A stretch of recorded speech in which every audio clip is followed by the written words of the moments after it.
Vous écoutez La Voix de l'Espérance, une émission qui vous apporte paix, joie, confiance et espérance.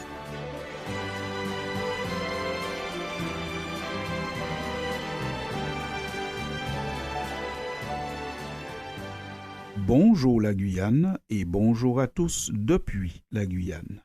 Il y a des secteurs pour lesquels on souhaite la crise, mais elle ne vient pas. Nul besoin d'être un grand économiste pour reconnaître que la crise est là. Nos besoins primaires sont de plus en plus difficiles à satisfaire. Il devient de plus en plus difficile de se nourrir et de se déplacer. Les prix ne cessent de flamber. Le consommateur grimace au marché, à la station-service comme au supermarché. La situation économique qui était déjà compliquée avant la guerre au Moyen-Orient, guerre qui a provoqué une augmentation brutale des prix des carburants, l'est encore plus aujourd'hui. Les prix augmentent plus vite que les salaires.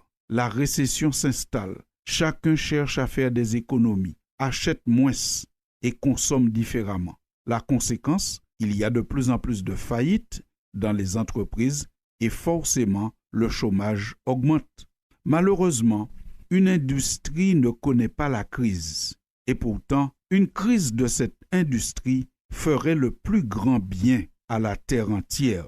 Le commerce des armes majeures qui servent à la guerre ne cesse d'augmenter. Selon le Centre de documentation et de recherche sur la paix et les conflits, qui a publié un article le 9 mars dernier, la hausse est due en grande partie à la hausse des transferts vers l'Ukraine et les conflits en Asie-Océanie et au Moyen-Orient continuent d'alimenter les importations d'armes à grande échelle. Le commerce des armes ne connaît pas la crise et a bien malheureusement de beaux jours devant lui. Le commerce des armes semble pouvoir prospérer parce que les pays s'arment pour faire la guerre et les États qui ne sont pas en guerre s'arment pour dissuader des éventuels assaillants. Il faut donc faire peur aux autres pour avoir la paix dans ce monde. On obtient la paix par la terreur. Mais finalement, quel genre de paix est-ce? Si on part de la seule perspective humaine, l'avenir ne promet rien de bon. Notre monde a définitivement besoin du prince de la paix, de celui qui propose une autre voie pour avoir la paix.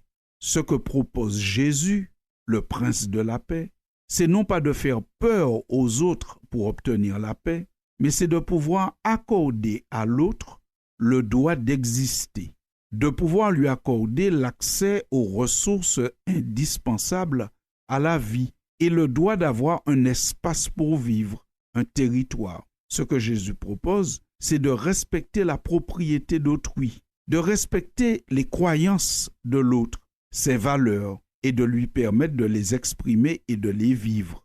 Ce que Jésus propose, c'est que chacun vive ses croyances, ses valeurs, sa culture, sans vouloir forcément l'imposer aux autres. Si on prend ces axes de réflexion proposés par le Seigneur, forcément la paix viendra. Et c'est ainsi que Jésus a enseigné ses premiers disciples.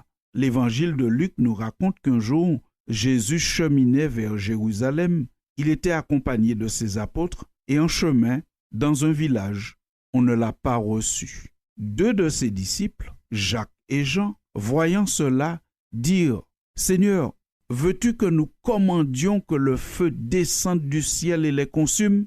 Jésus se retourna vers eux et les réprimanda, disant « Mais vous ne savez de quel esprit vous êtes animés, car le Fils de l'homme, Jésus, est venu non pour perdre les âmes des hommes, mais pour les sauver. » Et ils allèrent dans un autre bourg. Fin de citation. Si vous voulez approfondir la lecture de cette histoire, vous irez dans l'évangile de Luc au chapitre 9. Ici, nous comprenons que le Christ n'est pas pour la guerre.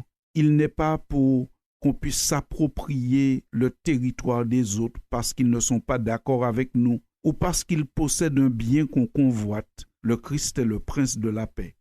Et donc, ce n'est que quand Christ dominera les esprits que la paix viendra.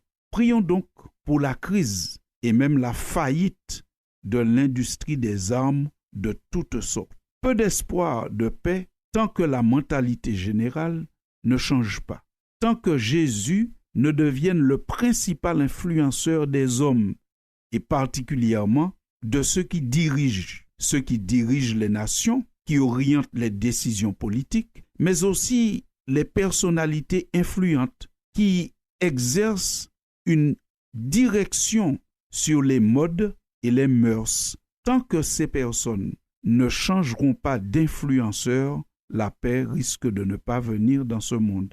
La Bible fait ce constat dans le livre des Actes au chapitre 4. Jésus est présenté comme la pierre rejetée par ceux qui bâtissent. Ceux qui dirigent ce monde l'orientent, soit pour les décisions politiques, soit pour les modes et les mœurs, ont rejeté Jésus, qui est le prince de la paix. Donc forcément, nous n'avons pas une influence de paix dans notre monde. Le projet de Dieu est le seul qui vaille. Dans le livre du prophète Ésaïe, voilà quel est le projet de Dieu qui malheureusement n'est pas accepté. Jésus est la pierre principale, mais rejetée par ceux qui bâtissent, ceux qui se prétendent être les architectes de ce monde. Lorsque Ésaïe présente le projet de Dieu, il dit ceci: « Car un enfant nous est né, un fils nous est donné, et la domination reposera sur son épaule. On l'appellera admirable, conseiller, Dieu puissant, Père éternel, et enfin prince de la paix. Et son rôle sera de donner à l'empire de l'accroissement et une paix sans fin qui sera basée sur le droit et la justice. » Chers auditeurs de la Voix de l'Espérance, ce projet de Dieu présenté par le prophète Ésaïe au chapitre 9 de son livre n'a jamais pu voir le jour parce que les hommes, et principalement ceux qui dirigent, ceux qui orientent, ceux qui prennent non seulement les décisions politiques, mais aussi ceux qui sont les influenceurs de ce monde, les artistes renommés, les penseurs, n'ont pas pour beaucoup accepté Jésus. Et donc, l'orientation qui est donnée au monde n'est pas l'orientation du prince de la paix. On est dans un monde où la paix pourrait s'obtenir si on arrive à faire suffisamment peur aux autres, alors que Jésus, lui, propose une paix qui repose sur le droit et la justice. Quelle différence! Quel besoin avons-nous donc de ce prince de la paix? Nous voulons nous associer à tous ceux qui prient pour la paix dans le monde. Et nous voulons vous inviter, chers auditeurs, à vous associer aussi à tous ceux qui prient pour la paix dans le monde.